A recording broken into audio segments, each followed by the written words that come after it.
చాలామంది తెలియక బ్రెస్ట్ ముందున్న డార్క్ కలర్ ఏరియా మొత్తాన్ని నిప్పులు అని పిలుస్తూ ఉంటారండి. ఇది కరెక్ట్ కాదు.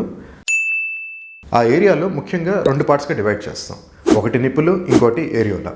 యావరేజ్న ఏరియాల యొక్క డయామీటర్ 4 సెంటీమీటర్లు ఉంటుందండి.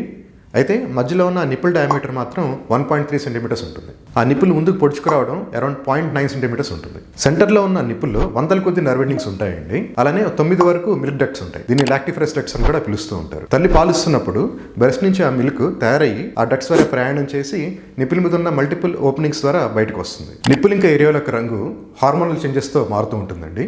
ఎప్పుడంటే మెన్స్ట్రువల్ సైకిల్ అప్పుడు, అలానే మెనోపాజ్ అప్పుడు. ఏరియాలో యొక్క కలర్ అనేది నిప్పుల కంటే కొంచెం డార్క్ కలర్లో ఉంటుంది. ఇది పేల్ పింక్ నుంచి డార్క్ బ్రౌన్ వరకు వేరీ అవుతూ ఉండొచ్చు. ఏరియాల మీద మనకి అక్కడక్కడ చిన్న చిన్న బొబ్బల్లాగా కనిపిస్తాయండి. వీటిని మాంటాగ్మరీ గ్లాండ్స్ అని పిలుస్తూ ఉంటారు. ఇవి ఒక లూబ్రికేటింగ్ ఆయిల్ సెక్రెట్ చేస్తాయి. మీ యొక్క బ్రెస్ట్ సైజ్ పెంచుకోవడానికి ఆప్షన్స్ కోసం పైన మా వాట్సాప్ నెంబర్కి సంప్రదించండి. ఈ రోజు మీరు ఒక కొత్త విషయం నేర్చుకున్నట్లయితే ఈ వీడియోని లైక్ చేయండి, మా యూట్యూబ్ ఛానల్కి సబ్స్క్రైబ్ చేయండి. మీకున్న ప్రశ్నలు కింద కామెంట్స్లో పెట్టండి. ఇలాంటి మరిన్ని కొత్త విషయాలు తెలుసుకోవడానికి ఆ బెల్ ఐకాన్ కూడా ప్రెస్ చేయండి. ఈ వీడియోని మీ యొక్క యూట్యూబ్ హెల్త్ ప్లేస్లో సేవ్ చేసుకోవడం మర్చిపోకండి.